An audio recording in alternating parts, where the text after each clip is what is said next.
Hey everybody, Eagle Run 23 here. I am going to answer the age-old question for you.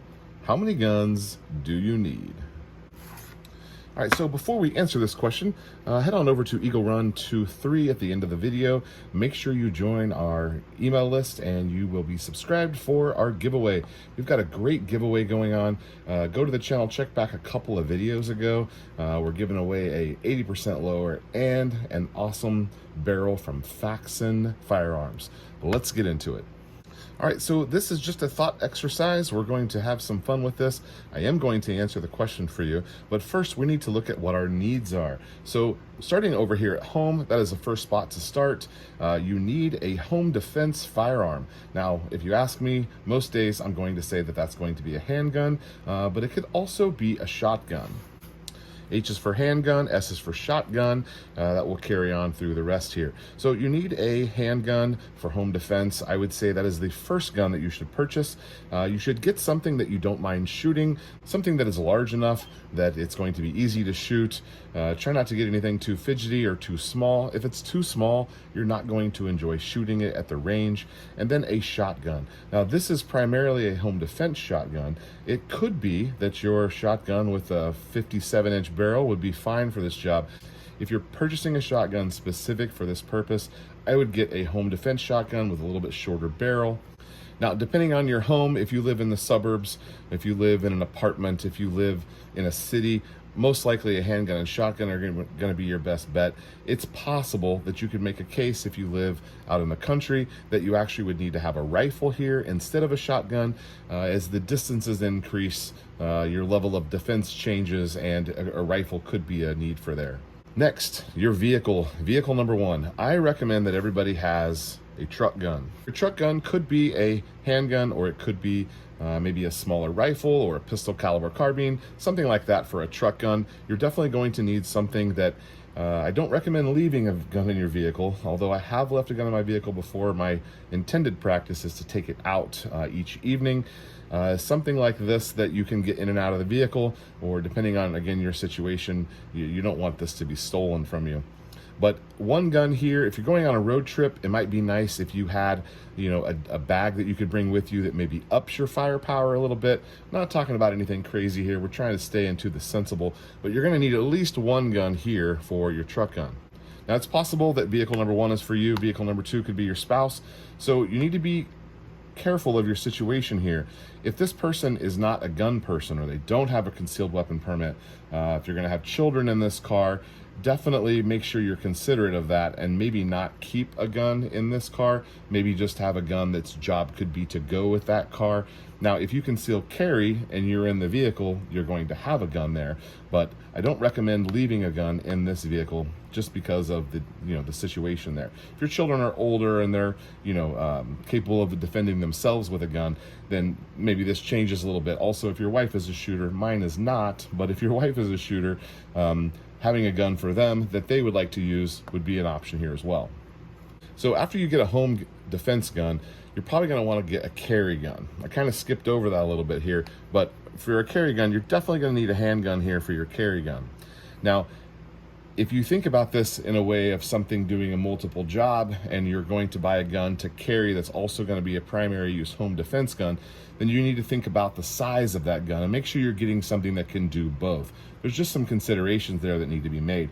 You don't need something giant, and also you don't need something too small that's not fun to shoot. Now, as a dedicated carry gun, because you have several other guns here, it's okay to have a smaller gun that you carry, because it's not just doing one job, it's doing more of a specific job. Okay, now my prepper mind takes me to a couple of other places here. Let's say that you have a storage location. That could be just a deeper storage at your home, or it could be maybe you have another property, a hunting cabin, things like that, or maybe you're burying stuff, I don't know. But your storage location, you're also going to need a couple of different guns here than what we see in the rest of this list. So over here for the storage, you're going to need a handgun that you're putting away, a rifle that you're putting away, and a shotgun that you're putting away. I also recommend 22. We love 22. This is a great spot to put one. You can't really use a 22 for most cases as a home defense or a vehicle gun or a carry gun, but this is where the 22 would actually have a job other than just plinking at the range. So having a dedicated 22 for this job, you could also say that your bug out kit, not just your bug out bag, but your entire bug out kit could also include a handgun or rifle. This would be more of a defensive rifle. Could potentially contain a shotgun and something that shoots 22 as well. Now, your situations for all of these are going to change quite a bit, and we're trying to look at this critically here to understand something. If you've got, if you've got older, children, or you've got other people that live close to you that you're friends with, or you got family, whatever, it could be that if you're in a home defense situation, you might actually need to have a couple of these. So you could actually have maybe an additional handgun or an additional shotgun. Or if you're out in the country, you may need a rifle and have a couple of rifles. Same here for storage. If you're preparing for, SHTF, it is possible that you're going to need a couple of handguns and a couple of rifles, depending on how many shooters are in your family. That's something to consider. Same over here for bug out. You could need a couple of extra guns depending on your situation and who's going to be with you. So just because you have 931 guns over in your gun safe, it doesn't mean that those guns are doing jobs here. These are specific guns for specific jobs. And I'm just trying to think critically here as I go through this. You also are going to want to consider that if this home defense gun is a 45 and this truck gun over here is a 40 cal, and then your carry gun is a 38 special, and then you're over in storage, you've got more 9mm. Like, looking at this from that perspective, you can see why redundancy is so critical to us as preppers. Previously, my first model of this, I was using Beretta 92s in this situation. I had them here, I had them here. I did not carry one, but I did carry a 9mm that took Beretta mags, and then I had some in the bug out bag and some in storage. So the Beretta was my platform of choice. What caused me to switch over to the Glocks that I do now in this system, the Beretta mags were not as prolific as the Glock mags. Now, I could get a bunch of cheap Beretta mags in surplus, but I could not get them to go in a bunch of different guns. So when I made a 9mm carbine in an AR, it take Glock mags. When I got this Glock, that Glock, they all take the same Glock mags. So the Glock magazine is actually what caused me to switch over all of this to the Glock platform. So 9mm Glock, you can see how having weird calibers in your system could be problematic for you if you're condensing.